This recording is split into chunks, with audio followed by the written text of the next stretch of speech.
در نهایت یقه انگلیسیتون به این صورت باید در بیاد. یقه انگلیسی که مناسب شومیز و پارچه‌های ظریفه. الگوی یقه انگلیسی رو به دو صورت میتونید روی پارچه بذارید و برش بزنید. توی روش اول این قسمت CB رو روی دلای بسته بندازید و برش بزنید. در این صورت قسمت جلوی یقتون این قسمت یه درز میخوره. اما من اومدم قسمت جلوی یقه رو روی دلای بسته انداختم. پارچه رو تا کردم از قسمت راست تا دلای بسته رو روی قسمت جلو رو روی دلای بسته گذاشتم و قسمت CB در پشت اینجا یه درز میخوره. با این کار من دو تا ویژگی به یقه لباسم دادم. اول اینکه درز جلوی لباس رو، جلوی یقه رو که توی چشم و دیده میشه رو حذف کردم. پارچه نازکیه. داریم از پارچه های شومیزی استفاده میکنیم برای این یقه. اتوکاریش مقدار ممکنه ظرافت خاصی رو بخواد و هر کاری کنید باز این درز جلوی یقه دیده میشه. ولی وقتی درز بیفته پشت، خب پشت هم پارچه من یه پارچه نازکیه و دیگه حالا پشت هم یه درز داشته باشه موردی نداره. دوم این که من میام پارچه رو روی اوریب میندازم. وقتی که شما قسمت یقه جلو رو، قسمت جلوی یقه رو، دال یقه رو روی دلای بسته میذارید، خواه ناخواه بقیه یقه مقداری توی اوریب میفته و همین باعث میشه که برگشت یقتون بهتر بشه. پس اگر دارین از پارچه استفاده میکنید که برای شومیز کره پریر، من دارم الان از شانتون استفاده میکنم، بهتره که قسمت دال یقتون روی دلای بسته باشه و CB درز بخوره. من 2 عدد از این الگو احتیاج دارم. ابتدا مقداری از پارچه رو که میخوام این الگو رو روش بندازم رو لای کوبی میکنم و بعد الگو رو میندازم. به این صورت من الان 2 عدد از این یقه دارم. حالا دوختش به چه صورته؟ ببینید برای دوختش هر کدوم رو جداگانه، این باید به این صورت باشه، این هم باید به این صورت باشه و از قسمت پشت این دوتا به همدیگه، از قسمت درز CB به همدیگه دوخته بشن. ببینید الگو رو اینجا CBه و اینجا CBه. این دوتا باید به همدیگه دوخته بشن. پس این دوتا رو، این دو لبه رو به همدیگه میدوزم و از قسمت این سمتم این دو لبه رو به همدیگه میدوزم.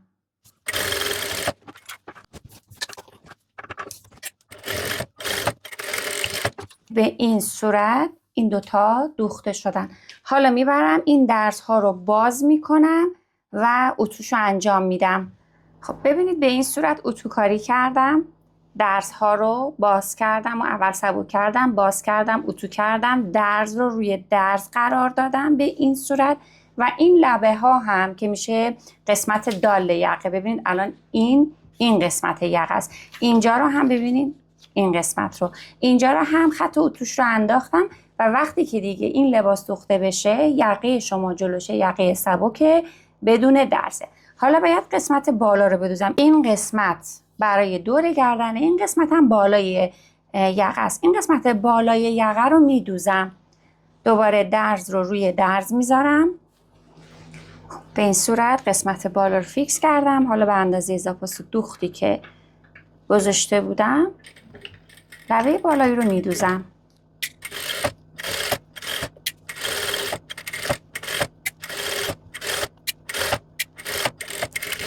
خب این درز رو سبک میکنم، به رو برمیگردونم و اتوش رو انجام میدم. موقع اتوکاری خیلی دقت کنید که این درز اتصال، این درز دوخت دقیقاً وسط باشه و عقب و جلو نشه. خب مرحله بعدی دوخت سجاف جلو به تن است. سجاف رو حتما قبلش باید لای زده باشین. اگر که پارچه‌تون پارچه ظریفیه، من پارچه‌م پارچه شانتونه، لایه گرم پایین، مثلا مثل لایه حریر استفاده بکنید. نیازی نیست لایه پرشین بزنید چون این یقه برای لباس‌های شومیزیه. شومیز هم اکثرا پارچه‌های ظریفی دارن. خب به اندازه زاپاس دوختی که داشتم قسمت سجاف جلو رو به جلوی تن فیکس میکنم. ببینین روی سجاف به رو قرار داره. خب سجاف من فرم هلال یقه رو هم داره، کاری به فرم هلال یقه‌اش ندارم.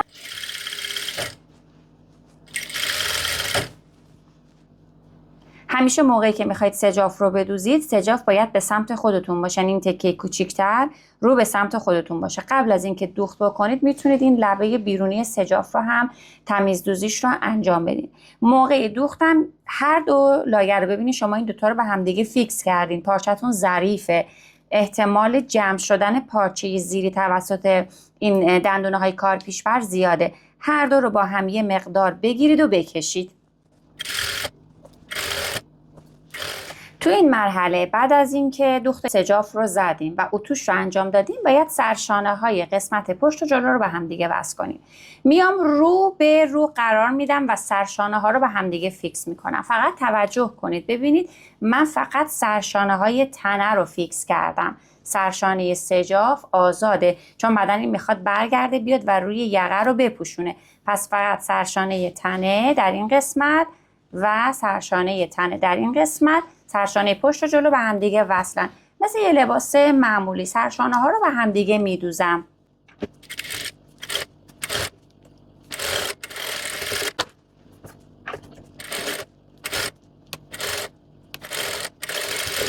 خب حالا باید درز و تمیزدوزیش رو انجام بدم. سردوزش رو میزنم و دیگه ببینین پارچه من پارچه سبک و نازکی، نمیشه درز رو به صورت باز اتو بکنم. درز رو میخوابونم به سمت سرشانه پشت و اتوش رو میزنم و میام برای نصب قسمت بالای یقه. خب حالا یقه رو میارم، تنه‌ای که سرشانه های پشت و جلو هم به هم دیگه دوخته شدن رو میارم، رو به رو قرار میدم. قسمت وسط رو، این درز وسط رو، دقیقاً این دوتا درز رو میذارم روی هم دیگه. حتما با سوزن فیکسش کنید که درز جابجا نشه. حالا این درز رو میذارم روی قسمت پشت یقه، وسط یقه پشت. الان این قسمت یقه پشت وسطش رو من علامت زدم. این درز رو که الان من اینجا سوزن زدم فیکس میکنم روی قسمت وسط پشت.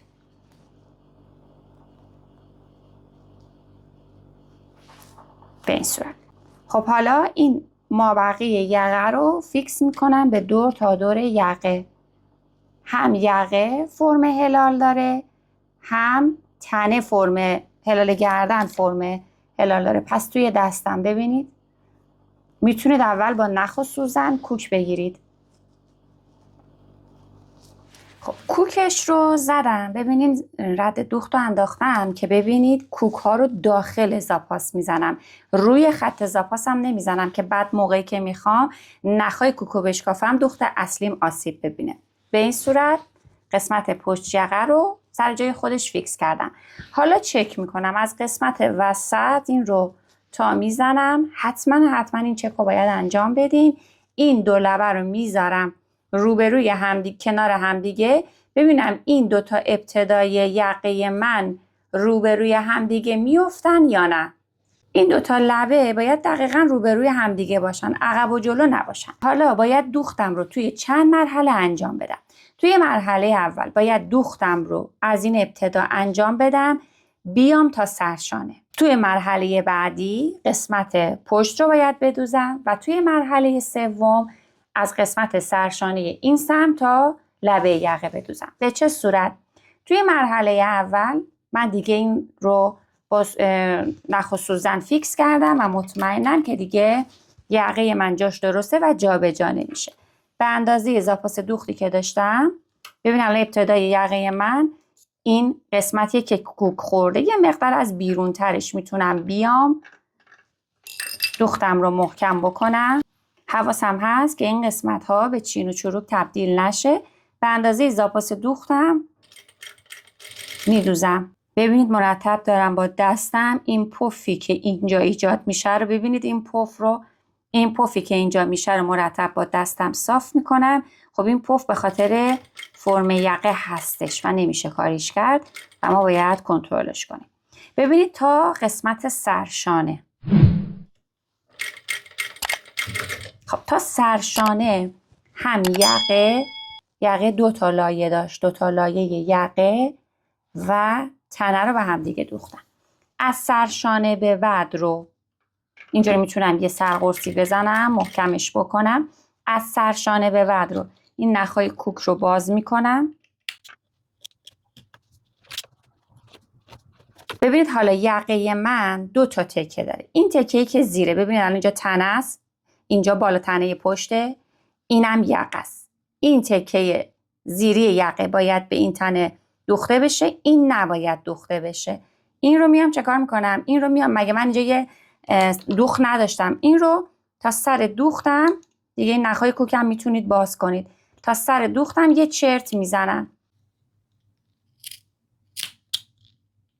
ببینید چرت زدم. حالا این رو میدم کنار، این 2 تا به هم دوخته میشن فقط، یعنی یه لایش میمونه که بعد بیاد روی یقه رو بگیره.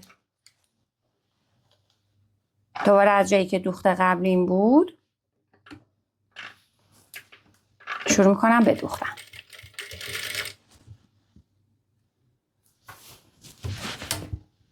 و مرتب چک میکنم که این لایه زیری رو بدم کنار با دستم.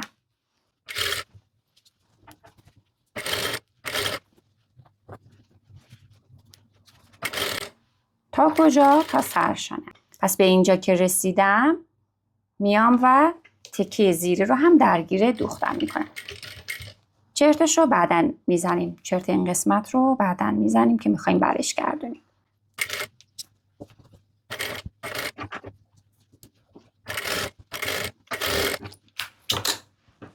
نخهای کوک رو میشکافم. ببینید الان از قسمت پشت این بازه. خب موقع دوخت، موقعی که زیر چرخ بود، چرت این ور رو زدیم، چرت این ور میمونه. این سمت هم ببینید چرت رو داریم رو قسمت بالایی میزنیم، از این گوشه تا کنار دوختم چرت میزنم. خب یقم رو چک میکنم که جایی کیس نداشته باشه. حالا این قسمت رو ببینید، این قسمت رو زاپاس های دوخت رو میدم به سمت بالا، اینجا زاپاس های دوخت رو میدم به سمت بالا. خب حالا این دو تا تکه رو هم یه چرت باز میزنم.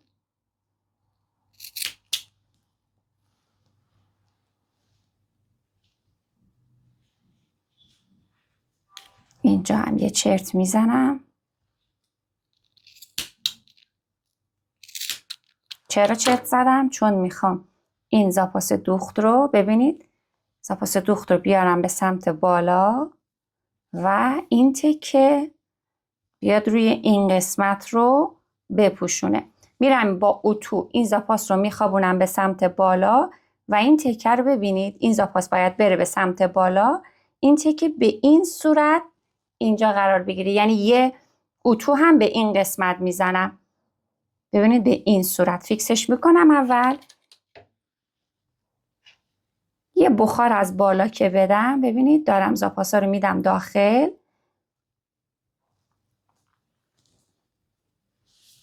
این رو برمیگردونم روی این، خب به این صورت. حالا میشه هم این قسمت رو پسدوز بکنید با نخ و سوزن، هم میشه بذارید زیر چرخ یه دوخت نیش این لبه برید. البته باید دقیق ببینید این لبه ها رو به همدیگه فیکس کرده باشین، حواستون باشه که بالا و پایین نباشه. حالا این لبه رو من یه دوخت میزنم.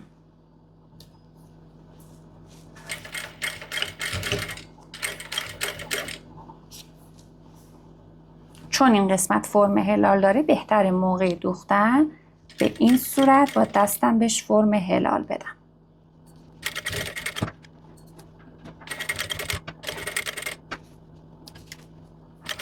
خب حالا باید بیام و سجاف رو دیگه متصل کنم. این یقه‌ای که دوخته شد رو میخوابونم به سمت تنه، این یقه خوابیده میشه به سمت تنه، سجاف هم میخوابه به سمت تنه. سجاف میاد و دور یقه، هلال یقه و این یقه‌ای که وصل کردیم قرار میگیره به این صورت.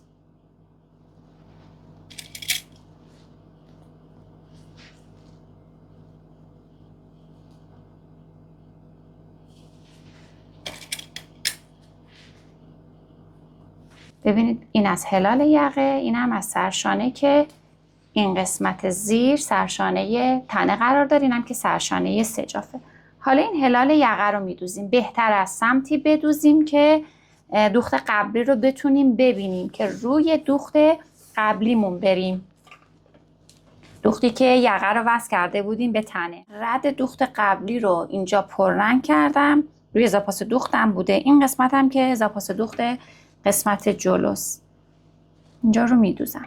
از سرشانه دوختمون شروع میشه. این قسمتی که دوخت وسط بود این رو دیگه کاری نداریم. ببینین به این صورت.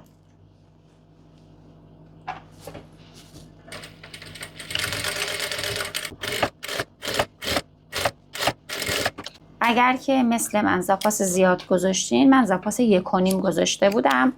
اگر که گذاشتین زاپاس رو کم کنید و به این صورت سجاف رو به داخل برمیگردونیم. به این ترتیب. اون سمتش رو هم میدوزم و دیگه کار دوخت یقه به اتمام میرسه. این تکه هم میتونید با چند تا بست به سرشانه سجافتون رو به سرشانه تنتون وصل بکنید و دیگه یه اتوکاری خیلی معمولی و تمیز روی این قسمت انجام بدید. اون سمت رو هم میدوزم و خروجی کار رو بهتون نشون میدم. در نهایت یقه انگلیسیتون به این صورت باید در بیاد. یقه انگلیسی که مناسب شومیز و پارچه‌های ظریفه. من از این تکنیک برای دوخت یقه استفاده کردم. یه تکنیک دیگه هم هست که قبلا آموزشش رو بهتون دادم. میتونید از اون طریق یقه انگلیسی رو بدوزید و برای قسمت پشت سجاف بذارین. اگر که میخواین یقه انگلیسیتون رو با اون تکنیک بدوزید، ویدیوی بالا رو حتما ببینید.